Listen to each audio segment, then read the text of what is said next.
Hi, my name is AJ. Let's have a talk about artificial intelligence. OpenAI, the creators of ChatGPT, recently debuted Sora. Sora is an AI model that can create lifelike video scenes from text instructions. Many of you are probably familiar with ChatGPT and how it would take chat text instructions and create novels, movie scripts, term papers, that sort of thing. I'm going to show you a video created by Sora called Tokyo Walk. The video it created is supposed to be a scene of a woman walking through a vibrantly lighted Tokyo, Japan. Now, let me point out the Sora artificial intelligence is creating a video of humans in a human environment. What I want to discuss is today's artificial intelligence and a 1978 TV series called Battle Star Galactica. Some of you may be familiar with the reboot in the early 2000s. Some of you may have never heard of Battlestar Galactica at all, but there was the original series in 1978. Now, in Battlestar Galactica, humanity's AI creation, the Cylons, nearly drove humans to extinction. So the my background that I'm speaking over is the artwork from the original 1978 series Battlestar Galactica. What you'll see over my left shoulder is the one of the cybernetic units, the Cylons, and over on the right, humans. Top over the top of my left shoulder, you'll see at the very top the Battlestar or the base ship of the Cylons, and over to the right, over my right shoulder, where the humans are, you'll see what was an actual Battlestar, which was the equivalent of a aircraft carrier in today's terms.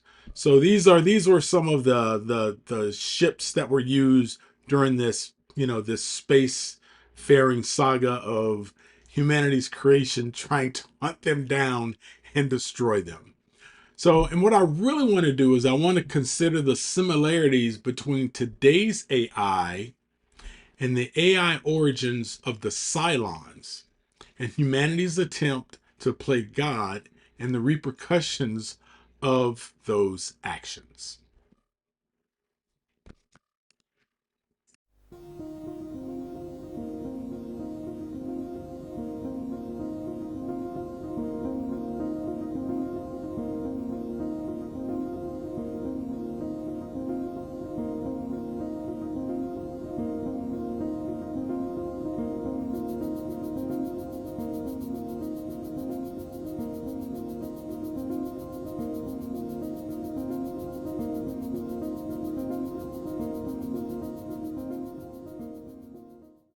Battlestar Galactica, 1978, the original series. Battlestar Galactica originally aired on September 17th, 1978. It ran for one season, ending in April 1979. Even though it only ran for one season, it was very popular. I'll be referring to the airing of Battlestar Galactica in 1978 as BSG TOS, the original series. And I say that because in the early 2000s, there was a reboot which was called Battlestar Galactica Reimagined. So I will use the term Battlestar Galactica, but depending on which era I'm talking about, I may say TOS or reimagined. And know that when I say TOS, it's the original series from 1978. And when I say reimagined, I mean the reboot that aired in the early 2000s.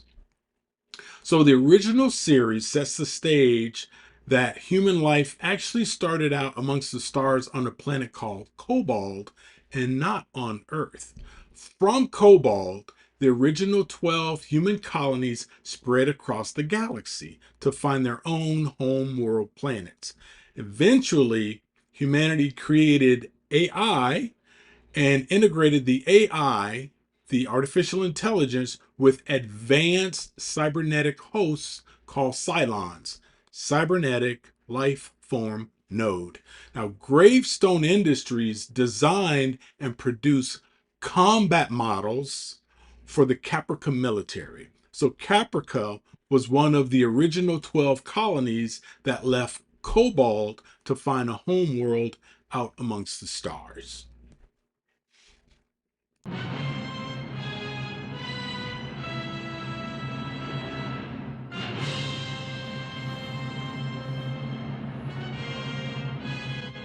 There are those who believe that life here began out there, far across the universe, with tribes of humans. Some believe that there may yet be brothers of man who even now fight to survive, far, far away amongst the stars.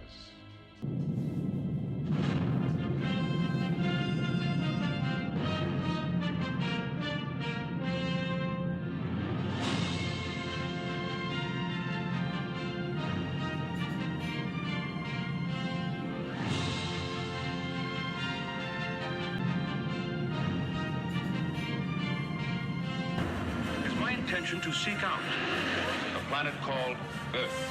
There can be no survivors. Enemy approaching. 100 microns. I can't lose him. He's right on my tail. Hang on, I'm coming.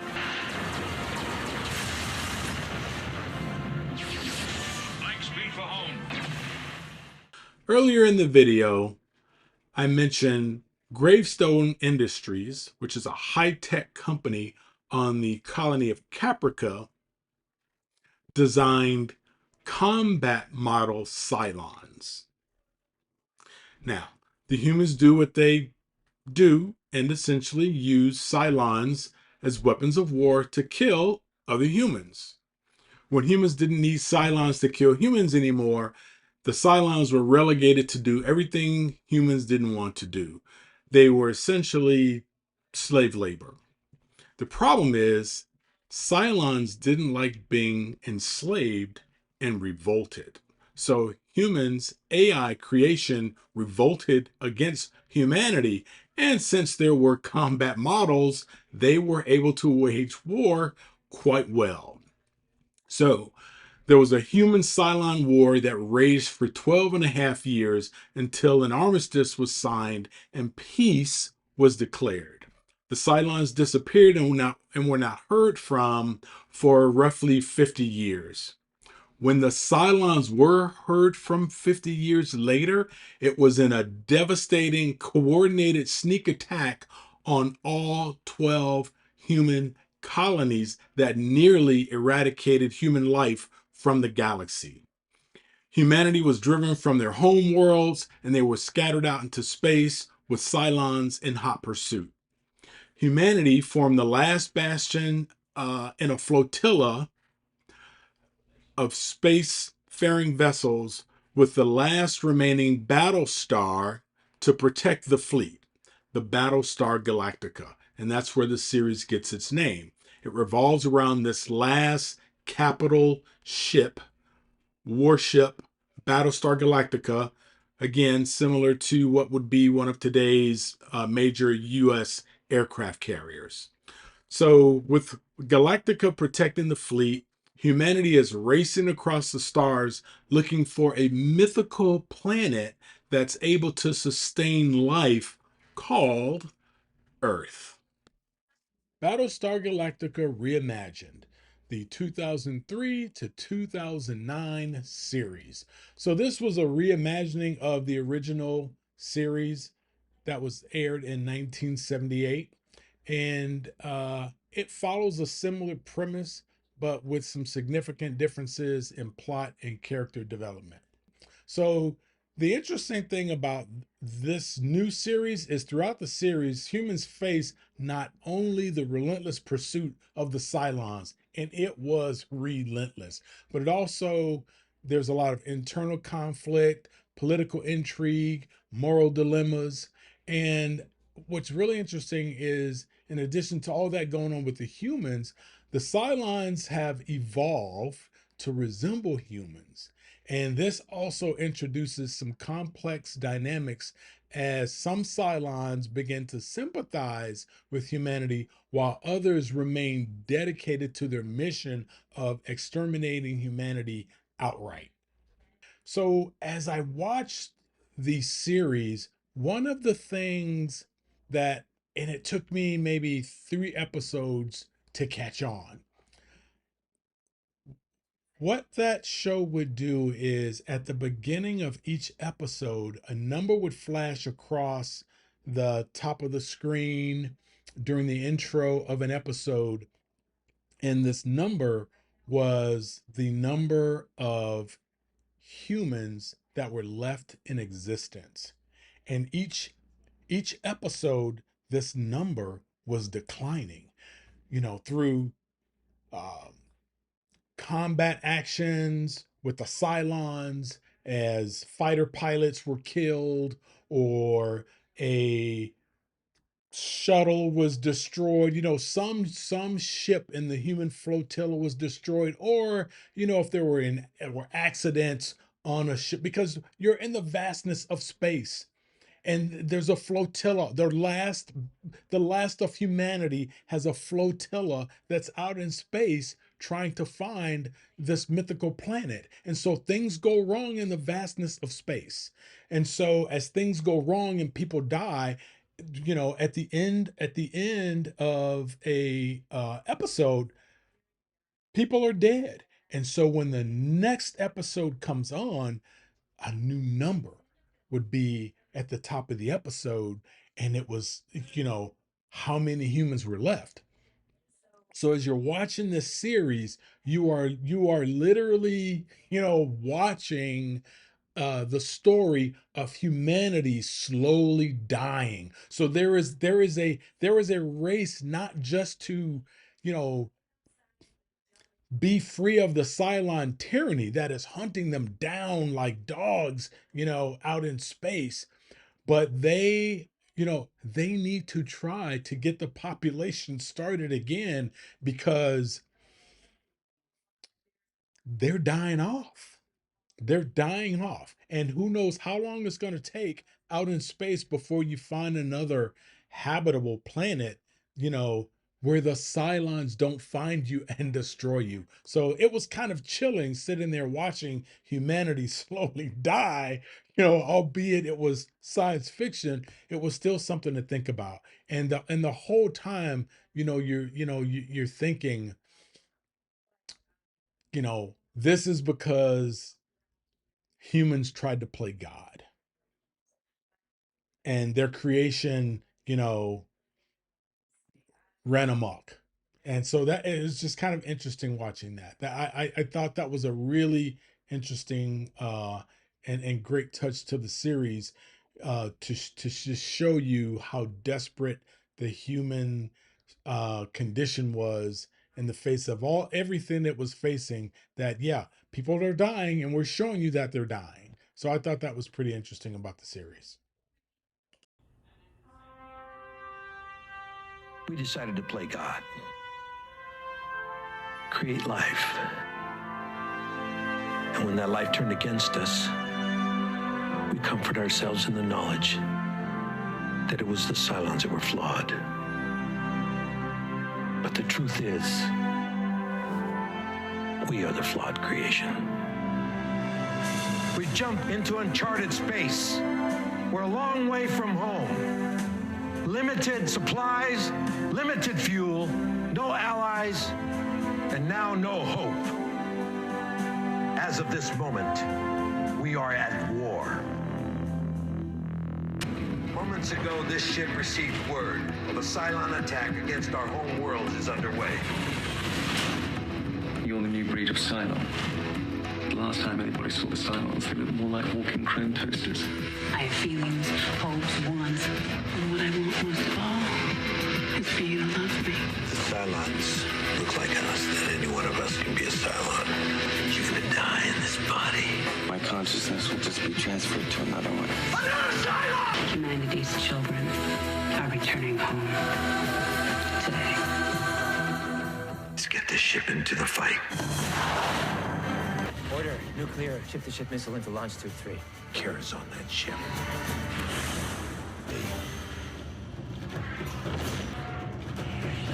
Mr. Belzin, are you refusing to carry out my orders? Sir? The saga that unlocks the clues to the fate of humanity. In the end, we're all just human. Battle Star Galactica. Razor. The beginning is the end, and the end is the beginning. Caprica. If you remember, Caprica was one of the original 12 tribes that left Cobalt, established a homeworld, Caprica, and also was the colony that created the Cylons. So Caprica, the series, ran from 2009 to 2012, and it is actually a prequel to Battle Star Galactica, the series. And Caprica is set 58 years before anything happened in the main series, before any of the Cylon uprising and all of that, and the running out to the stars, humanity, running from the Cylon. This takes place 58 years before any of that. So Caprica explores the origins of the Cylons. Caprica explores themes of artificial intelligence, religion, family dynamics, corporate greed, and the consequences of technical advancement. So Caprica is a backstory to the Battlestar Galactica universe. So essentially, the plot revolves around two families, the Greystone family and the Adamas. So a lot of people that were familiar with the Battlestar Galactica stories or series are familiar with the name Adama, because in the 1978 series and in the 2005 reboot, there was a Commander Adama that led the fleet in both series. So you'll recognize that name, Adama. Greystone was a wealthy tech magnate, and he created the first sentient Cylon prototype after his daughter and the other daughter, who was an Adama, died in a terrorist attack. So if you read the description of Caprica, the series, it will tell you that Zoe was Daniel Greystone's daughter, the tech magnate. The description will tell you that Zoe's consciousness was uploaded into the virtual world, creating an avatar known as Zoe A. So this is where that description, in my opinion, is actually incorrect, because Zoe died in a terrorist attack. So how can you upload her consciousness if she's dead? And this, folks, is where we get to how the AI origins of the Cylons is very much, in my opinion, like the AI origins of today. And here's why. The consciousness, we'll call it Zoe's consciousness.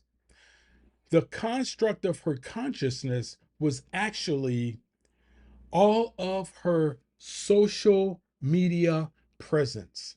Now, back in 1978 and in 2005, and even as far back as 2009, when people started having social media presence, it wasn't as pervasive as it is today. And especially like within the last 10 years with all this, where's my information and what are people doing with it, and all of these things, people, using these DNA companies to figure out who their long lost relatives are. All this information is out there to kind of create a person. So in Caprica, Daniel Greystone took his daughter's social media presence. In addition to his daughter and friends had this virtual reality world, and they had avatars in this VR world. So he took a combination of her digital footprint in that VR world and her social media presence, the thing that made her Zoe on the internet and what made her a person on the internet. He took those things and put that into the first Cylon prototype. So my connection to what I believe is the AI of today and the AI of the 1978 Cylons that initially started chasing humanity across the stars is, even though there was no social media in 1978, in 2009 with Caprica, they used this backdrop of social media and a digital and virtual presence to create an artificial intelligence and put that into a cybernetic node. So now we have all of these different companies, high-tech companies, creating artificial intelligence. And where are they getting a lot of their information to feed their AI applications? Social media and everything that us humans put out on the internet and the information that's shared, quadrillions of bits and bytes of information on a daily basis going across the internet. And of course, we've had all of these uh, hearings about what's going on with people's personal information and what's being done with it and all of that. And if you go on, for instance, the OpenAI website and look at their Sora app, there are all these videos that the AI is creating from someone typing in a simple text message, right? Or text query or prompt. And they're creating life like humans, life like animals, life like human environments. And what are they going to create next? And where is the AI going to put itself? Where is it going to install itself without our knowing? And what is AI going to create without our knowing? So that's my tie-in of the artificial intelligence of today and how Cylons, humans' greatest enemy, were created. Here's a little video of Caprica and the creation of the Cylons. In a city that has everything. Dad, you can't be late. I promise. What lines would you cross? Daniel? To get back what you've lost? We'll talk about this later. When are you going to realize that later is too late? No! Two families. Our daughters, they're gone. What if they could come back? One destiny. Hi, Daddy. It's an abomination. The executive producers of Battle Star Galactica. Who's to say her soul wasn't copied too? You're out of your fracking mind. If you've watched this video through its entirety, thank you. I appreciate the company. Have a great day.